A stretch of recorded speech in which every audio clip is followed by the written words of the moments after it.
My sister said, "You don't need to be in the family photos, you're adopted." So I photoshopped myself in a Gucci suit and made it the Christmas card. I wasn't supposed to be in the Christmas photo. That's what my sister, Amanda, 32, golden child, picture-perfect mom of two, told me. Right before the photographer showed up, right before everyone else lined up under the garland-wrapped arch in matching red sweaters. "You don't need to be in the family photos," she said, without even looking up from her phone. "You're adopted."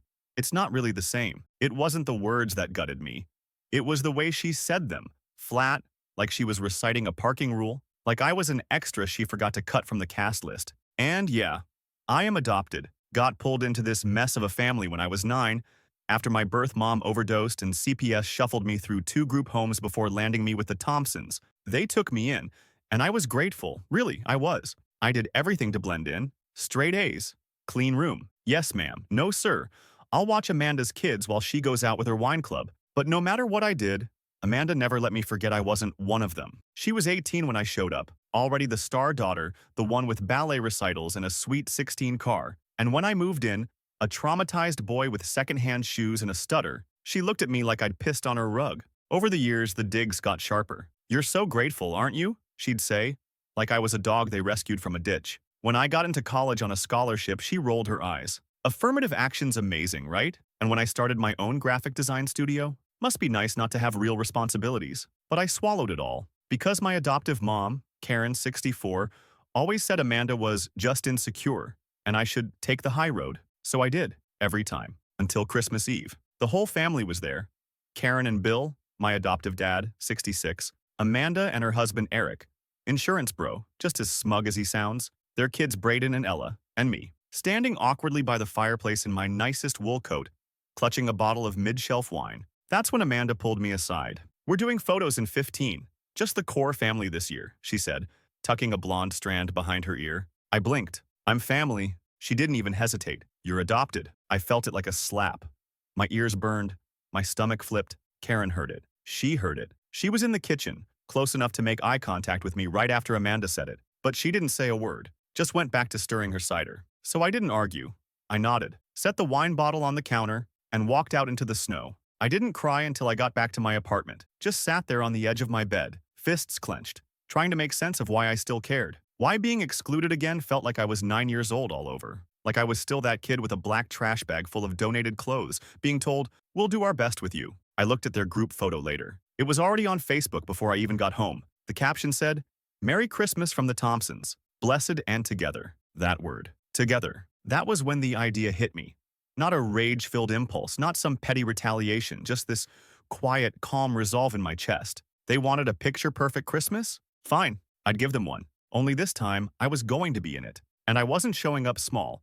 I was showing up in a goddamn Gucci suit. Amanda had always been the queen of image control. You know the type. Those women who move through the world like they're being filmed for a lifestyle vlog that doesn't exist. Her whole life is curated.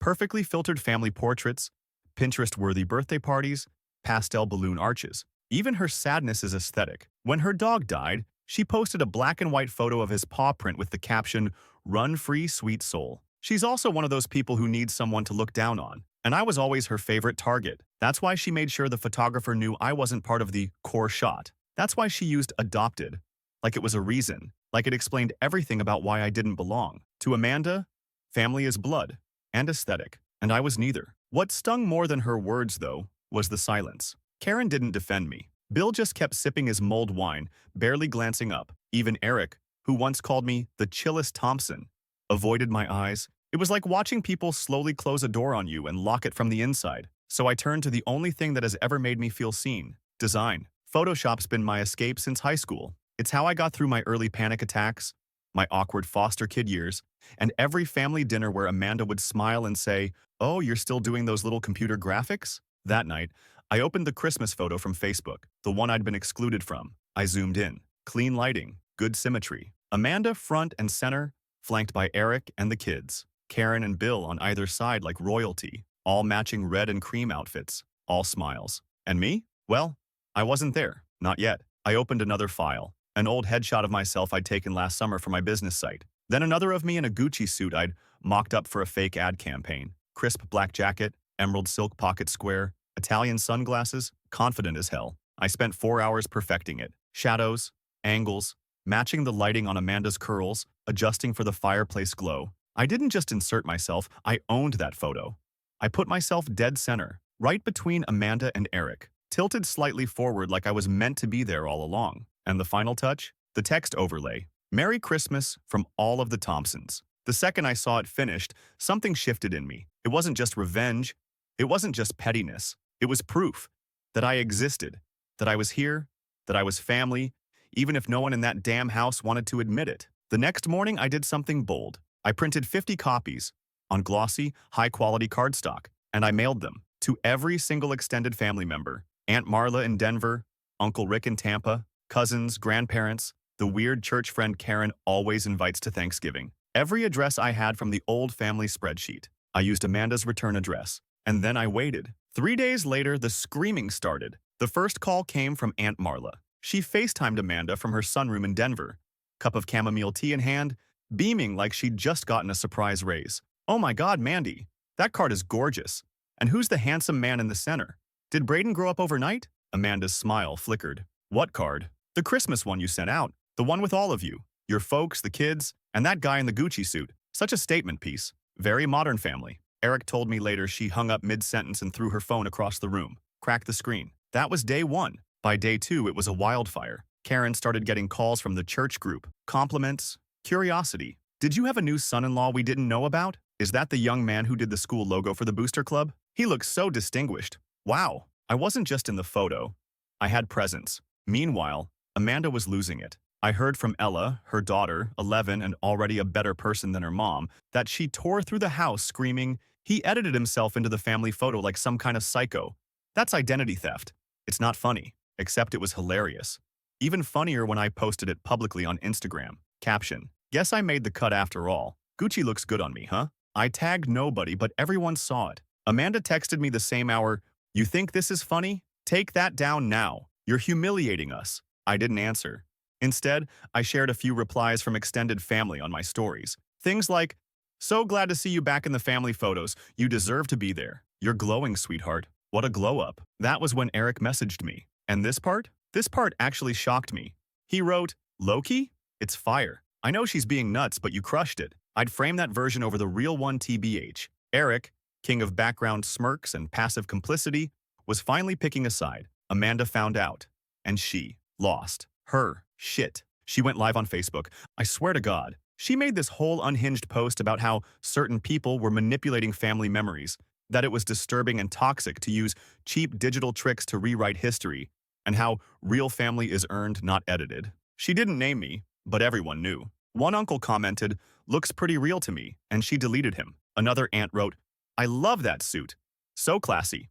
Blocked. That night, Eric slept on the couch. Karen called me crying, saying Amanda was hysterical and how could I do this to the family? I told her the truth. "You watched her tell me I didn't belong. You said nothing. That photo? It's the first time I've seen myself in this family. So yeah, I made sure it existed." She didn't respond. But 2 hours later, I got a Venmo notification, $500, from Karen. The note just said, "For the suit." The house burned down metaphorically before anything literal caught fire. But not for lack of trying. 3 days after the Christmas card debacle, Amanda showed up at my apartment. No warning, no knock. Just this furious banging on my door like the building was on fire. I opened it. Dumb move, and there she was, red-faced, tears already streaking her makeup, holding one of the printed cards, crumpled and damp like she'd wrung it out like a dish rag. "You think this is a game?" she screamed, pushing past me before I could block her. "You think this is funny? Photoshopping yourself into my family's portrait like some parasite?" She stormed into my living room, flung the card on my coffee table like it was radioactive, and spun to face me. "I want you to publicly admit it was fake," she hissed. "You're going to delete that post? You're going to tell everyone you edited it as a joke, that you're not part of our family?" My hands were shaking. Not because I was scared, because I was done. "You mean the family I've watched ignore me for 2 decades?" I said. "The one I cooked Thanksgiving dinner for last year because you burned the turkey but still introduced me to your friends as our adopted sibling? That family?" She blinked, thrown for half a second. Then her jaw clenched. "You were never part of the plan," she spat. "You were a charity case. You don't belong in our stories and our memories. You don't get to insert yourself like some desperate little orphan trying to look important." That word, orphan, hit me like a punch in the chest. I don't remember crossing the distance, just the way her face barely moved when I pointed at the card on the table. I didn't insert myself, I said, low and even. I corrected a mistake. She tried to slap me. I caught her wrist. And we froze there, in that awful silence. The kind where even the walls seemed to lean in. I'm leaving, she said finally, yanking free. But this isn't over. You're going to wish you stayed invisible. Then she knocked over my coat rack on the way out. No symbolism needed. It clattered to the ground with a sound that stayed in my ears for hours. That night, she posted a status update. Sometimes the most dangerous people wear designer brands and fake smiles. People knew. The comments were mixed. Some defended her. Others started tagging me. One of her friends commented, "Honestly, the card looked better with him in it." She deleted the post within an hour. But it was too late. That's when the real revenge began. Not mine. Heron. And she didn't come after me directly. She went after my business. Update 1. Okay, I did not expect this to blow up the way it did. Holy hell, I'm still getting DMs from people asking where I got the Gucci suit. Photoshop, y'all. I'm good, but not buy an actual suit at retail good. Some of you called me a legend. Others said I should have gone harder. One person said I should have photoshopped Amanda out entirely and put a raccoon in her place. Tempting. Truly. But let me just clear a few things up since the internet's been riding shotgun on this family implosion now. No, I don't regret doing the card. Yes, I sent it out myself. Karen didn't know until after. And yes, Amanda has officially gone nuclear. As in, she emailed 4 of my biggest freelance clients claiming I've been misrepresenting myself professionally and accused me of emotional manipulation of family assets, whatever that means. One client ghosted me. Another forwarded me the email and said, "Dude, what is going on?" Apparently, Amanda told her therapist I've been gaslighting the family with digital forgery to create false memories. That's a real phrase she used. I saw the email. Also, she called Karen crying, said I made her relive childhood trauma by photoshopping myself into the photo. Trauma from me being in the picture. And get this, Karen actually asked me to apologize. "I just want peace," she said, voice shaking.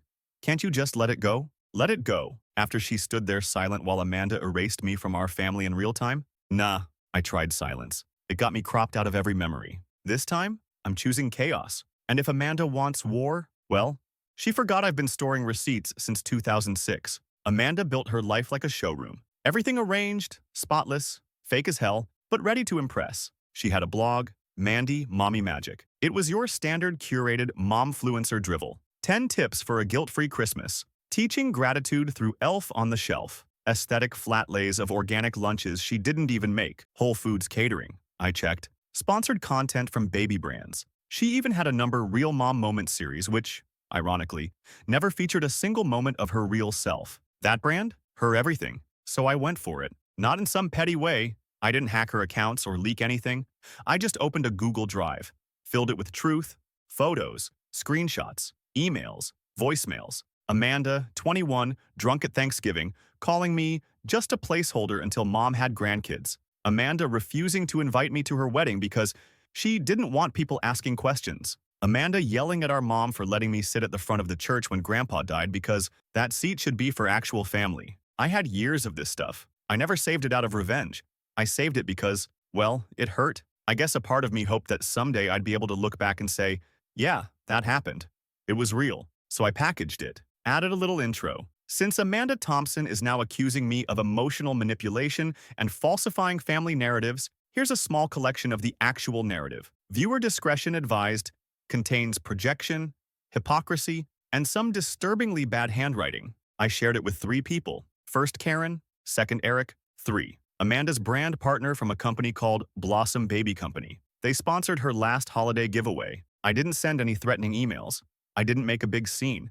I just dropped the link and let the silence do the work. Within 48 hours, her partnership page disappeared. Her blog went under maintenance. Comments started vanishing from her posts. Then her Instagram locked. Private. Followers disappearing by the hundreds. And the cherry on top? Eric texted me, "I've been living with a PR nightmare in a Christmas sweater. Thanks for the clarity." She moved into her sister's place this morning. She was unraveling. But I wasn't done yet, because Amanda didn't just exclude me from photos. She excluded me from family. And I had one more thing she didn't expect me to remember. Our dad's will. Dad's will had always been one of those whispered things. He'd passed 5 years ago. Sudden heart attack in the garage while organizing his old military gear. We were all wrecked. But Amanda, she made it about her. He said I'd take care of everything. She'd cried to anyone who'd listen. I was his rock. She was also the executor. The one who told me, between sobs, that there was nothing left to split. Just some savings for the kids, she said.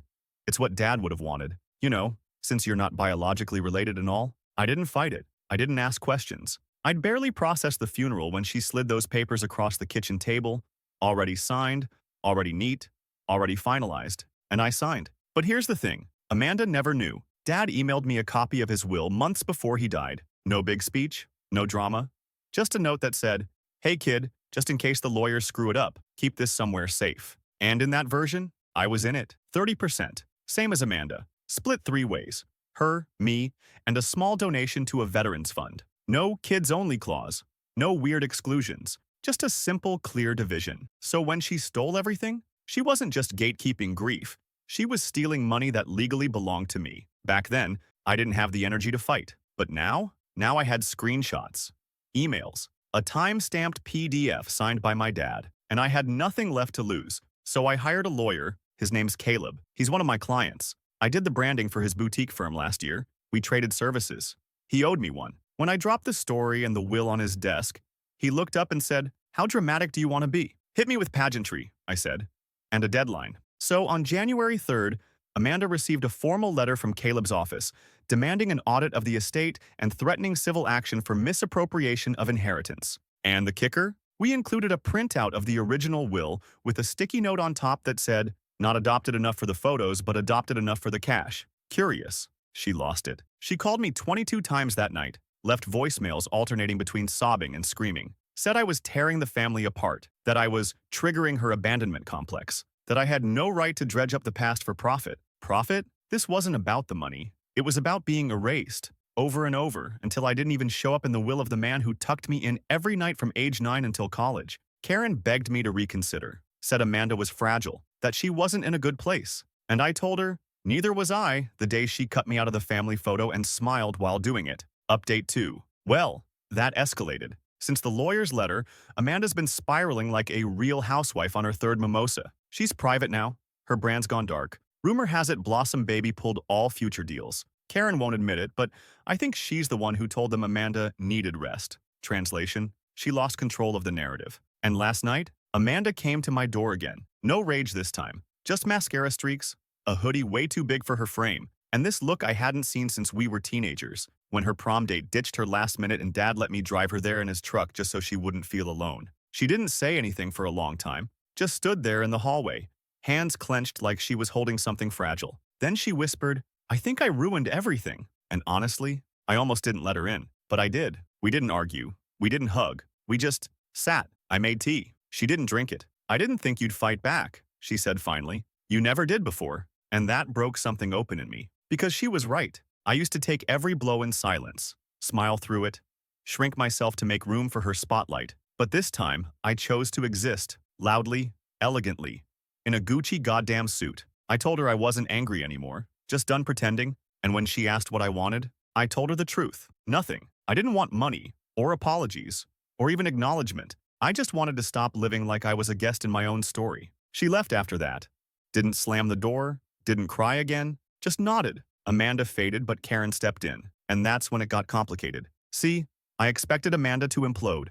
She's reactive. She breaks loud. But Karen? She shatters quietly, the kind of person who can gut you with a disappointed sigh. After Amanda's visit, I figured things might simmer, maybe even die down. Nope. 2 days later, Karen asked to meet for lunch. Neutral spot. Public. Some cafe she used to take me to as a kid when I still believed love could be earned if you behaved well enough. I showed up. She was already there, sipping her tea like it hadn't been boiling behind the scenes. "I want to talk about peace," she said. No hello, no warmth. I just looked at her. "Is that what we're calling it now?" She flinched. Barely. But it was there. I know Amanda was cruel, and I know I didn't stop her. But all of this, you've embarrassed the family. Your father wouldn't have wanted this. I laughed. Like, actually laughed out loud. "You mean the man who included me in his will? The one Amanda erased?" Her mouth tightened. "What happened to you wasn't fair," she said, tone clipped like she was reading from a script. "But dragging your sister's name through the mud online?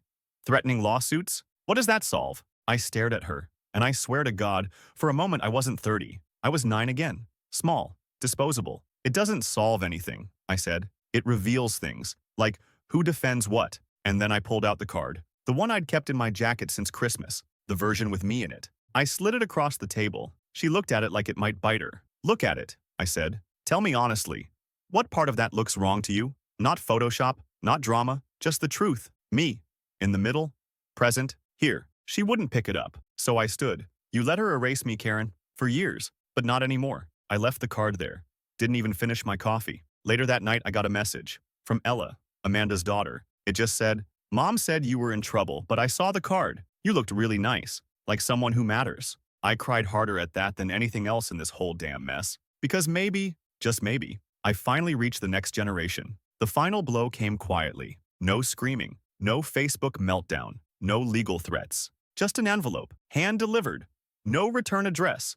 Left on my doorstep 3 weeks after the lunch with Karen. Sealed with one of those stupid glittery stickers Amanda used on her party invitations back in high school. I stood there with it in my hand for 5 minutes before I even opened it. Part of me thought it'd be empty.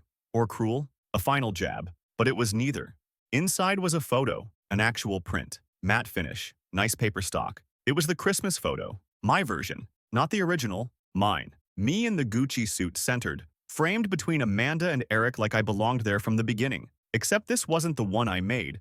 This was a real photograph. A reshoot. And on the back, scrawled in black pen, was one sentence. If we'd taken this one instead, we might have stayed a family. No name. No apology. But I recognized Amanda's handwriting. I sat down on my porch, photo in my lap, and let that one line run circles in my brain. She remade it. Somehow, after everything, she gathered them all. The kids, Eric, even Karen.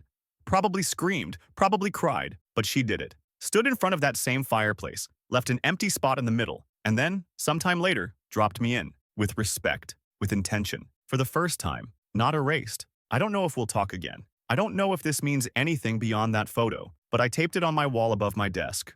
Right where I work. Right where I build the things that make people visible. And maybe that's enough. Not revenge, not victory, just a single defiant reminder. I was here. I mattered. I still do.